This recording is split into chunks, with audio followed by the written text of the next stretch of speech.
you've seen the title. These videos, I like to get straight to the point. So let's get into the first way you can use analytics to improve your beat sales strategy. And it's probably the most simple one, but it's easily forgotten. It's to look back through your beats after you've posted them to BeatStars or whatever beat selling platform you use. Make sure they've been up for a while. Maybe look back at the last few weeks or months even, and make note of the specific beats which performed well views or listens wise. Is there a correlation between those beats? Do they have the same or similar keywords? Is it how you laid out the title? Is there something noticeable about the cover art that you used? Now, if there is a correlation, that's a huge tell and vital information for you to use because you found something which you know gains traction, and now it's about capitalizing on it and maximizing it. So if it is a particular artist keyword that seems to get more views than the rest of your beats, make and post some more beats in that artist style, using their keywords to keep that high traction going. Now, I want to warn you off being too focused on views, particularly views on beat selling marketplaces like BeatStars, because it is hard to get organic growth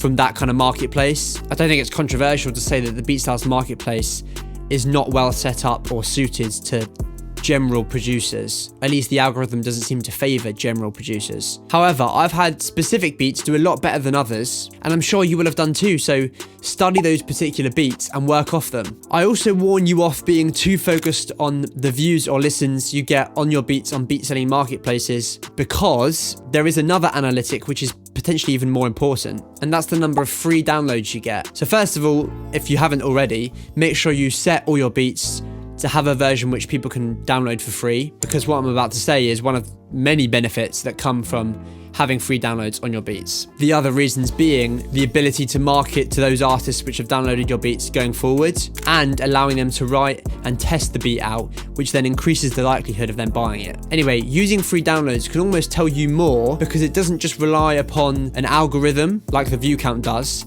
It relies upon people liking the beat, being interested in the beat. So if you have a beat which gets, say, 15 views, most of your other beats might get in and around that number. However, that beat specifically got 3 free downloads, as opposed to most of your other beats which don't get any or maybe 1. That's an indication that that specific beat was liked by more people, and I know it's a pain to have to make music in this way to try and please people, but in a sense that is what the beat selling marketplace is trying to interest artists. It's making music to entice them. You can use the fact that there were more downloads on that beat and study it. See what you did arrangement wise, particularly how much production was in there. Often you'll find the beats with more space end up being the beats which are purchased more often and get the most free downloads. That's what I found after making beats for a number of years. The next way you can use analytics is something that is crucial to finding out why beats performed really well or not so well on YouTube. I'm talking about view retention, and I'm going to show you a couple of examples of what I mean and how it can be used to improve your beat selling strategy. So if I scroll along here, you can see the percentage of people who clicked on the video that are still watching at this point.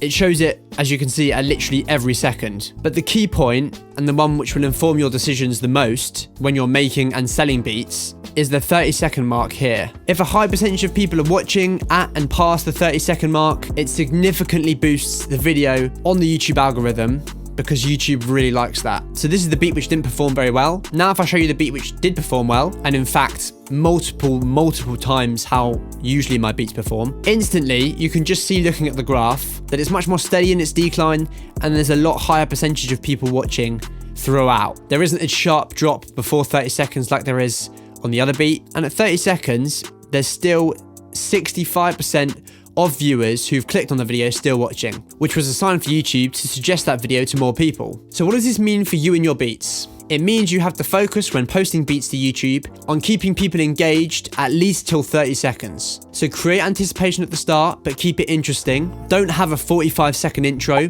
but equally don't give the viewer or listener everything before the 30-second point. Ideally, you have a change in section a few seconds before 30 seconds so that it carries the listener interested past that point. Now, even as I say this, it frustrates me that we have to make music in this way, and I'm sure you don't want to make music in this way either. Thinking about 30 seconds and, oh, I've got to get people you know, listening from 0 to 30 seconds, but past that point it doesn't really matter, which I don't agree with, by the way. I think you should try and keep people interested throughout, but to be so focused on 30 seconds is a bit draining. And if you hate it so much that it's actually going to ruin this experience of making music, then I would suggest not uploading beats to YouTube at all and trying to sell beats a different way, or upload in the way that you want to make beats on YouTube, but I guess you can't really expect the same results. I can admit that I'm not thinking about the 30-second thing when I'm coming up with an idea or making the beat. I think that would be a bit too much. But when I'm arranging, it definitely is a thought and contributes to decisions I make arrangement-wise. And that significantly contributes to the performance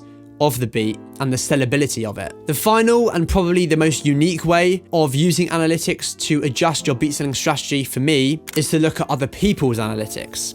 Let me show you how I do it. So search a keyword that you're thinking about using, but not sure how it's going to perform. For this example, let's use a Yeet type beat. Then filter the search to this month or this week. Now what you're looking for is the view count and also the number of subscribers in relation to the views. Meaning if there's a high performing beat from a channel which has a lot of subscribers, like this one, that is helpful to a degree because you can see there is a level of interest in that keyword, but it doesn't show you the potential for a smaller channel like you to perform well with that keyword. So look for a channel with a smaller amount of subscribers, but a high amount of views.